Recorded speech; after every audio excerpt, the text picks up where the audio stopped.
A much-awaited topic in today's date is on the massive amounts of debt we are facing as a nation, and thus we have Mr. Talal Rafi, economist and expert member of the World Economic Forum, speaking on economic implications and on meeting IMF obligations. Over to you, sir.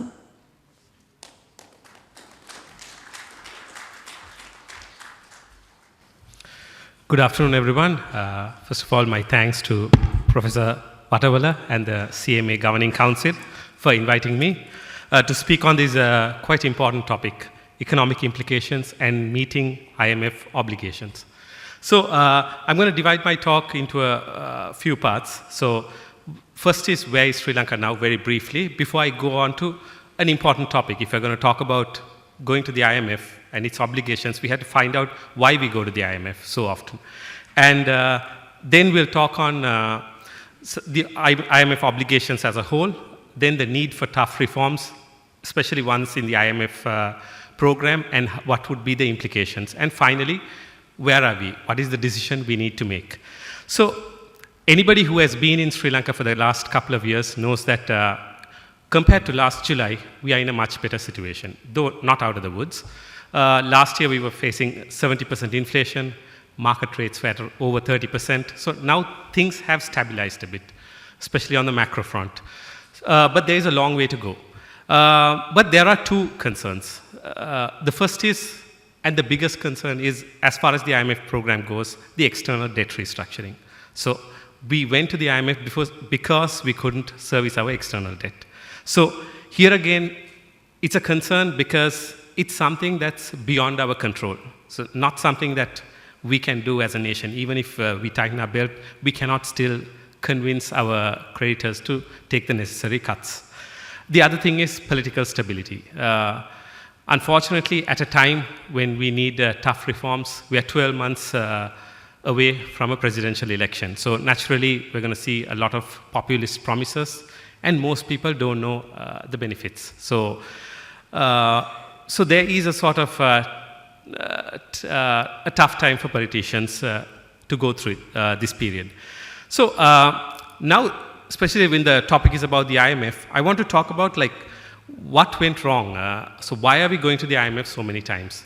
Look, India went through a similar crisis to us in 1991. They did the necessary reforms, and they haven't been to the IMF since then. Same with Thailand, 1997, they didn't go to the IMF.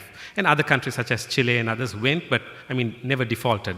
So we claim to have opened our economy in 1977, but we are a very frequent visitor to the IMF. So a reason is, in my view, and this is backed by evidence, is that we opened the economy, but we didn't open it enough. It's like opening the door, but we opened it halfway, very half-hearted way we opened in 1997. And there are a few reasons for this.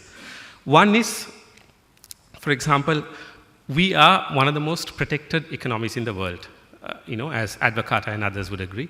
Because even when it comes to trade facilitation, trade liberalization, we are even worse than least developed countries, like poor countries in Africa and Asia. So here again, you can't call yourself an open economy and at the same time, have the term that you're one of the most protected economies in the world. So there itself is a contradiction. The second thing is the SOEs. As the previous speaker spoke, 527 state-owned enterprises. So this is not usual for an economy that claims to have liberalized itself in 1977. So out of the over 500 state-owned enterprises, over 100 have commercial interests. So they're competing with the private sector. So you wouldn't really call this a free market economy when the government, which is supposed to be the policymaker and the regulator, is competing with the private sector. And the other thing is, of course, labor reforms, last updated in the 1950s. We have one of the highest retrenchment costs. Land reforms, the government of Srimao Bandaranaike in the 1970s nationalized a lot of land. But in 1977, most of the land was not given back. Now I think in the budget, the president has allocated, but that's a tiny amount. So 82% of land is owned by the government. So for the 22 million people and the private sector, there's only 18% of land. So land and labor are major factors for economy. So when the government is so heavily involved in land and other aspects, you can't really once again call it an open economy. And the last thing is a very interesting thing. So when you look at the non-tradable portion of the GDP, in 1977, when we opened our economy, it was 75%. So naturally, for an economy that opens itself, you would expect the non-tradable sector to decrease. But Sri Lanka, it was unique. It went the other way around. Today, the non-tradable sector is at 75%. So only 25% is tradable. So this kind of explains, which I'll touch on later, why we go to the IMF, why we have a balance of payment crisis. So then coming on to the IMF obligations, don't have a lot of time to speak about this, but I'll give a very brief thing on the broader targets. One is primary budget surplus of 2.3% by 2025.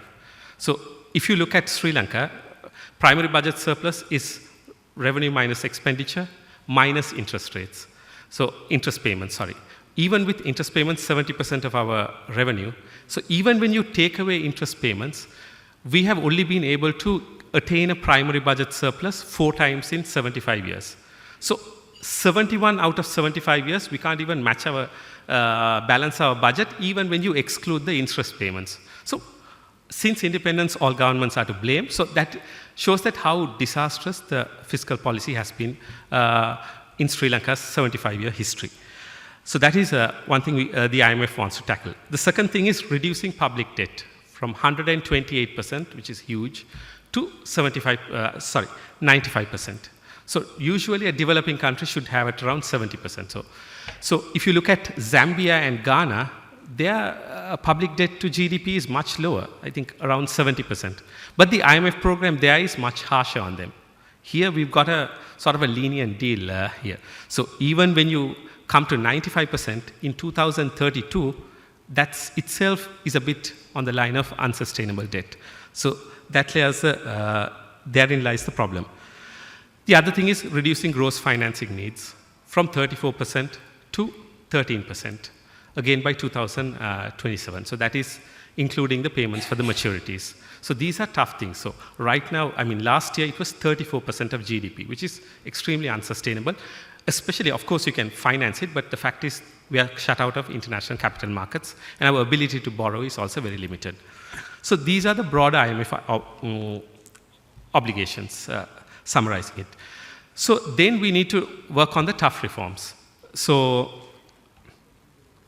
as you know, the IMF program has a few reforms that are quite tough for any government to take on, but these are must. So Dhananath spoke a lot about the SOE reforms, but I'll just briefly touch on it. In 2021, 86% of government revenue went to paying salaries and pensions of the public sector. So that was, we have a public sector that is 1.4 million. So I'm not saying it's a bad thing. There are many excellent civil servants, but by having such a bloated service, it means that the people who are doing a good job are not paid high enough, because it has been spread over so thin. And the other thing is, as I mentioned, the government is competing with the private sector. So here again, when you look at investors, they don't want to necessarily invest in sectors where the government of that country itself is competing. So you have various examples: banking sector, insurance, hotels. I mean, what does the government have to do in the hotel sector? I don't understand. So the other thing is, SOEs also have the advantage of almost a blank check when it comes to support from the Treasury. So they are again unfair competition in the market. And the borrowings, especially from the state banks. As you know, we need a huge fund to just recapitalize the banks, and that is because largely lent to the public sector. So this sort of crowds out what is left for the private sector, which should be driving economic growth. And also, this has been a reason for very large fiscal deficits. As I mentioned, we can't even balance our primary budget for 71 out of 75 years. So large fiscal deficits has shown that Sri Lanka consistently has higher inflation rate when compared to the rest of the region. So when you have higher inflation rates, that's because of mostly monetary financing and others, it means that for real interest rates to be positive, the interest rates are higher. So that means the borrowing costs are higher for the private sector. So we are naturally not in an able position to compete with the rest of the region. The second thing is trade liberalization. So if you look at countries that opened, in South Asia, Sri Lanka was the first to open its economy. When you look at from the developing world, Chile and Sri Lanka were among the first two from the developing countries to open their economies. So let's look at comparison. You know, Chile has 44 trade agreements. Sri Lanka has 3. So there again lies. So a lot of people talk, even political parties like to talk about Vietnam. But Vietnam has 26 trade agreements. You know, they are able to have export over 100% of GDP because they're able to import as well. So therein lies their ability to even compete with a manufacturing superpower such as China. So Sri Lanka naturally has missed the bus. So because if you look, another factor is 70% of global trade is supplying global value chains. So it's not the old days when you manufacture everything within a country and export. Those days are gone. You know, it's like it's mostly supplying, being part of value chains, like supplying Apple's supply value chain, or Toyota, like a famous entrepreneur in Sri Lanka, Rohan Palawatha, he manufactures sensors for automobile supply chains for like Toyota and Nissan. So that is an example of where we should be, what we should be doing, making use of our comparative advantage. Another few factors are, 64% of global exports are done by multinational companies. And when you look at the knowledge-intensive exports globally, 82% are done by multinational companies, not by domestic companies. So if you want to get multinational companies, I'm sorry to say this, but 22 million people and an economy of just about 70 billion is not enough to attract anyone here. So they need to be able to use Sri Lanka to provide some of the niche, like add value in like 10 to 15% of their supply chain, so they can import and re-export or export outside. So this is where places like Tamil Nadu and others are. In India, Tamil Nadu itself is set to be a $1 trillion economy by 2034. So they are trying to tap into the global value chains, which China, Vietnam have successfully done, especially China. So another thing why I say this is because 40% of global trade is concentrated, meaning that the products are produced by 3 or less countries, like soybean, US and Brazil, semiconductors, Taiwan. So cars, mostly Japan and Germany, though a number of other countries manufacture. So here again lies the thing that we need to adhere to what we have a comparative advantage in, where we can find a competitive advantage. So with that, just to give an example of Argentina. So if you look from the economic circles, Argentina is sort of laughed at. It's sort of a basket case. Nobody takes it seriously. But nobody knows that in the early 1900s, Argentina was the 5th largest economy in the world. And at that time, at the rate it was going, people said it could be more successful than the US. But what went wrong? After the 1950s, they followed this thing called import substitution, trying to be self-sufficient. They wanted to put high import barriers and try to produce everything within themselves. So what this resulted was that most of the industries that were exporting tried to focus more on the domestic market and lost competitiveness globally. So naturally, in order to balance their payments, they started, instead of exports, it was, the alternative was debt, which sort of piled up. And with a non-competitive industrial base, they had to, the exports came down drastically. So here again, a very successful economy that was at the very top has defaulted 9 times. Argentina has defaulted 9 times. Sri Lanka, this is our first.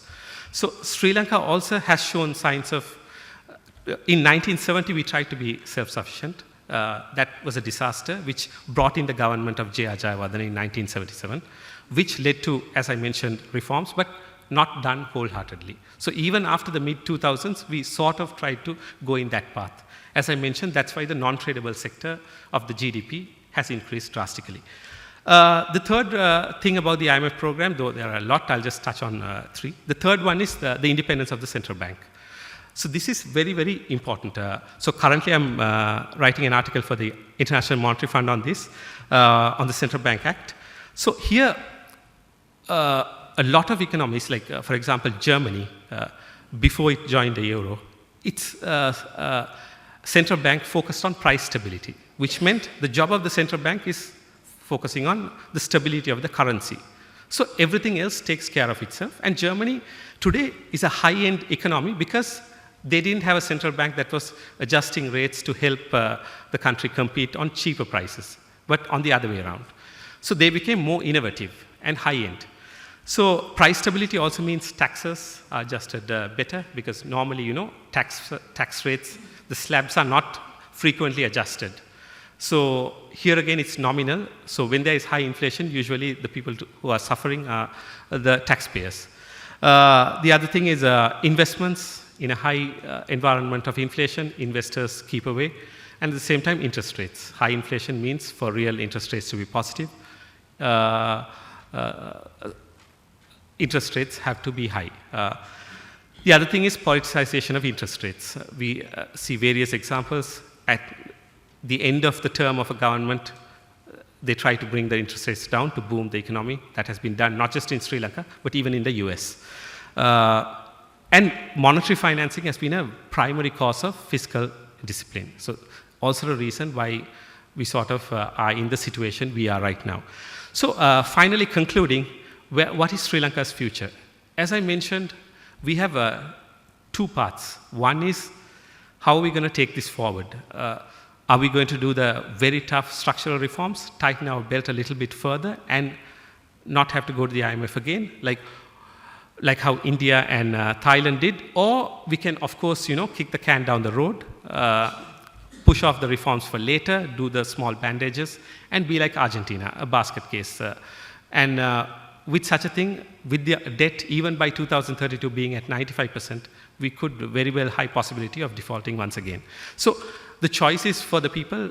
Where do you want to see it? Whether it's structural reforms and having a very good long-term future for the economy, or short-term stability but repeated economic troubles.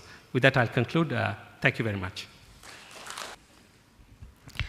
That was Mr. Talal Rafi, economist and expert member of the World Economic Forum. Thank you, sir, for your time and for imparting some valuable insights for our discussion of